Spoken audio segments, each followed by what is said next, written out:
Hi guys! Mabuhay! Welcome to Planting with F and Grace! Tara, samahan niyo ako. Pag-usapan natin ang tungkol sa mga halaman.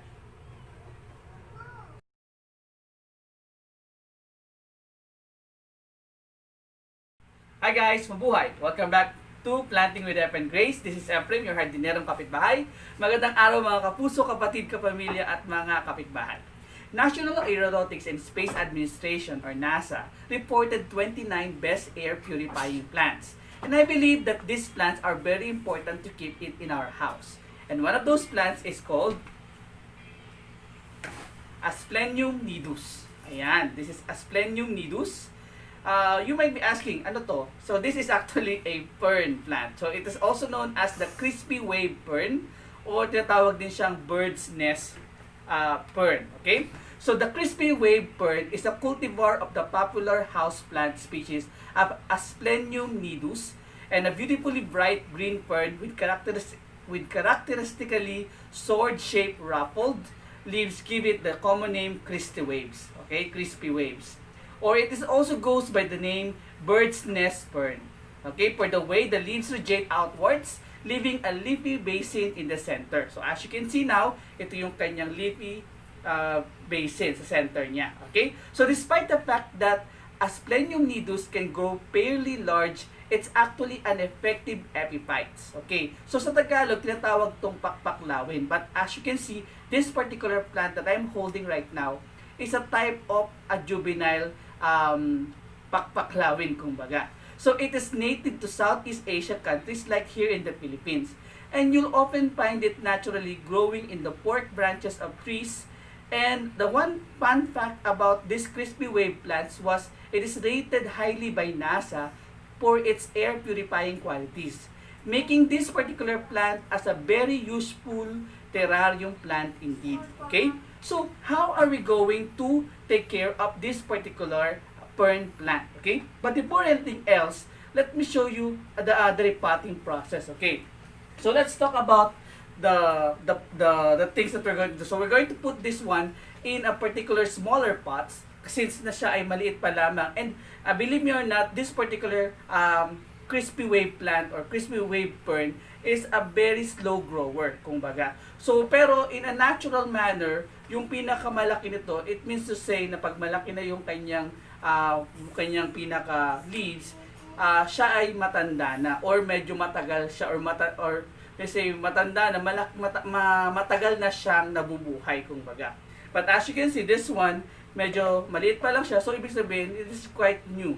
So siguro mga nasa 4 to 6 months pa lang sa amin itong particular plant na to. And as you can see, maliit pa to compare with dun sa mga pakpaklawin na nakikita natin. Okay? So about this one, so we're going to put this one in a white pot, of course. And of course, the thing here is we're going to transplant this particular plant. Now, the lighting condition. So the best lighting conditions for this particular crispy wave fern is bright, pero indirect light. So despite being found halfway up trees in the wild, it's still usually protected from bright sunlight by the canopy of the big trees. So definitely, this particular plant will be what? Hindi siya masyado dapat nating na-expose sa matinding sikat ng araw. Kasi, believe it or not, this plant, magkakaroon siya ng sunburn o yung pagkakaroon ng pinaka-brown areas doon sa ating mga dahon. Okay? And especially the lighting condition sa labas, medyo mahirap at medyo harsh yung condition natin. Okay? So, if you're going to have this plant, mas maganda kung ikikip natin siya sa loob ng ating bahay. Okay? So, I think that's the best way. Pero kailangan malapit siya siyempre sa window. So the best light here is yung morning light or yung morning sun. So yung pinakamagandang light na pwedeng i-absorb or pwedeng i-subject natin yung ating halaman. Okay, so let's deal with this one. Mag-repot tayo. So what am I going to use as the medium? Okay, as the medium for this particular plant or tinatawag nating substrate. As you can see, this particular Asplenium Nidus or crispy wave isn't too demanding for substrate conditions. Kasi nga, these are actually used in growing on trees. So, ibig sabihin, not enough soil ang kailangan naman ng ating plant. Pero, if you're going to ask me, ano ba yung substrate na pwede natin gamitin dito? Of course, it needs primarily substrate that can really retain yung moisture dun sa top layer ng ating pinaka-fern plant. Okay? So, what's the best thing for this one? So, kailangan natin dito ng medyo merong pagka fast draining type of soil, pero dapat ay hindi natatanggal o hindi nawawala yung moisture ng ating pinaka soil mix. So that's the reason why I choose something like this. So ito yung klase ng soil na meron ako ngayon o ng substrate na aking ginawa. So I have here now a substrate that is composed primarily of yung tinatawag nating meron siyang rice hull. Meron din siya tinatawag ng mga pinaka partially decomposed na mga logs or ng mga branches. Tapos nilagyan ko siya ng konting mga loam type of soil, okay? Which is quite similar doon sa kanyang substrate ngayon, okay? So ito, similar siya doon sa substrate natin ngayon, okay? So, the fern can be grown epiphytically in the wild, but it's not recommended for terrarium because even their juvenile plants are larger than your average hardwood plant branch. Definitely kasi, ang nangyayari kasi dito ay medyo yung moisture ng ating nasa terrarium nako-conserve, tapos it will cause primarily yung pagkaroon ng root rotting doon sa ating Asplenium Nidus. Okay, so yun yung mahirap sa ating terrarium pag ito nilagay. Although this plant is actually used for that purpose. Okay? So let's look into bisitahin natin. So, since na siya ay epiphytes, you might be able to observe na mayroong siyang roots na doon sa ilalim. Okay? Medyo significant na yung kanyang roots doon sa pinakailalim. Although the roots is quite fine, tapos medyo, siguro ito ay medyo highly bushy na siya. So, it holds the substrate already doon sa kanyang pinaka-plant. So, it is just enough kasi sumisilip na yung kanyang ugat doon sa ilalim. So, may mahaba na siya kaninang ugat doon sa ilalim. So, we really need to repot this plant. Okay? So, another thing about this is about the watering. Of course, sabi ko nga sa inyo kanina, when you do this, kailangan nating ma-maintain yung moisture ng ating plant. So, that's why, kailangan tayo maging constant doon sa ating paglalagay or pagdidilig dito sa ating plant. So, kailangan moist yung ating plant. Pero, yung ating substrate, isa sa mga factor doon, kailangan niya ay highly draining. So, ibig sabihin, walang natitirang or walang nagkaklag na water doon sa kanyang system. Okay? Doon sa pinaka substrate natin. Kasi nga, if that happens, the tendency of this plant ay mabulok yung kanyang pinaka roots. So we don't want that to happen. Okay. So kailangan natin dito ng constant yung misting. Hindi natin siguro pwedeng tawaging watering, pero misting siguro yung ating pwedeng itawag doon para ma-retain yung moisture ng ating plant or ating fern. Actually, mali nga yung word na plant. It should be a fern. Okay? Okay. So, aside from that, what else? So, in terms of the temperature and humidity, this particular plant is a native jungle fern. The Crispy Wave Fern will thrive in the warm, humid condition or in a closed terrarium. So, it's particularly sensitive to humidity. So, it's important to maintain a consistently high level of humidity.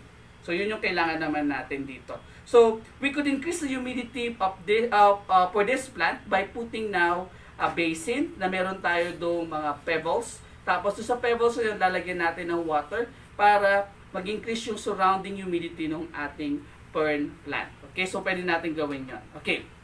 Now, in terms of the growth, under ideal condition, the Asplenium Nidus or Crispy Wave can eventually grow very large. So, thankfully, this plant is a slow grower and it will take many years to reach its full maturity and only grow and to fill the space. So, in terrarium environment, so it can overgrowth the terrarium kaya mahirap siyang i-keep sa terrarium. So, it's best for us to keep this one siguro sa ating sa ating indoor sa loob ng ating bahay with some sunlight. So we can still keep this plant na ganito muna habang naghihintay tayo ng kanyang total growth. So we are expecting primarily na magkaroon pa siya ng another shoots or ng another rhizomes para mag-present ng panibagong mga outgrowths ng ating pinaka-fern plant. Okay? So, about this particular fern plant, hindi naman siya common dun sa ating, katulad ng ating mga plants na meron silang flowers or so on and so forth. But this one have this, when it matures already, it produces yung tinatawag nating mga spores or sporangium, which releases now yung spores. Na yun yung tinatawag nating asexual reproduction ng ating fern plant. Now, with that, pag ganun kalaki or pag ganun karaming spores, and masyadong mataas ang humidity sa ating environment o sa loob ng ating bahay, it might be able to be dominating doon sa ating mga plants. So, pwede tayo magbigay ng, or mag-create ng maraming ganitong klase ng halaman by just, by the process of sporangia or by the process of producing the spores lamang nung malaking plants na katulad nito. Okay? So, if you want to control this one, syempre, mas maganda siya ilagay siya sa labas. Whereas, mas malayo yung mararating ng ating mga Asplenium Nidus. Okay? So in terms of the propagation, as I've told you a while ago, this plant, it is quite challenging. Okay? In natural environment, pwede natin gawin yung spores production or yung pag-disperse ng spores.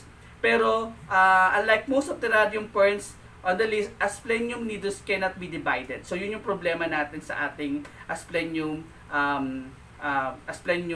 Nidus. Hindi siya pwedeng i-divide na hiwalay mo lamang yung ating plant. This can be propagated by spores, as I've told you a while ago, pero para ma-break or mag-open yung pinaka-spores natin, kailangan ng right conditions for that. Another way for this plant to reproduce is through tissue culture. Okay, yun yung pinaka-importante. So one of the factors here siguro kung bakit hindi siya masyado magsusurvive in a urban environment kasi masyadong mainit. Okay? And of course, wala siyang kakapitang mga puno, and also yung environment natin ay medyo hindi friendly sa ganitong klase ng halaman. Okay? Now, in terms of the varieties and similar plants, Asplenium Nidus doesn't come in a wide variety of cultivars. But there are a few varieties like Asplenium Nidus Crispy and Osata. They are both available sa mga online and suitable for terrarium use. So, pwede kayo makabili ng ganong klase. Okay? Now, what are the common problems that we might be able to encounter with this plant? So, we have to take care not to pull liquids in the central basin of the so-called bird nest fern. So, when this one become adult, nag-ano siya, para siyang isang malaking nest. Kaya nga tinawag siyang bird's nest. So, hindi natin pwedeng ilagay doon sa center yung tubig. So, at this point, pwede natin ilagay siya dito sa ating soil pa lamang. So, it's not a problem anymore. So, the curly fern can struggle to get rid of the water in a static environment and can lead to rotting. Okay? So, another thing is of course yung too much amount of heat na pwede natin siya or na pwede mag-incur doon sa ating pinaka-fern plant. With that, it could create yung tinatawag nating burns no sa ating mga halaman. Okay? And then one story about this one is nung sinabject ko siya sa napabayaan ko siya actually. So, nag-dry up siya. So, nung nag-dry up siya, the tendency of that is talagang nagda-dry din yung pinaka-leaves natin. So, if you're going to have this plant, you have to make sure na meron siyang enough moisture dun sa kanyang soil. So, most probably, within a week, dapat ay 4 times na malagyan natin siya or mamoisten natin yung kanyang pinaka-soil. Okay? So, I think that's all, folks. You're watching Planting with F and Grace. Please watch and subscribe to our YouTube channel, and don't forget to give us some comment suggestions about the plants that we have given you. And also, you may add to your FB to your list our FB page si Marigracia Tanlihim Nardim. Okay?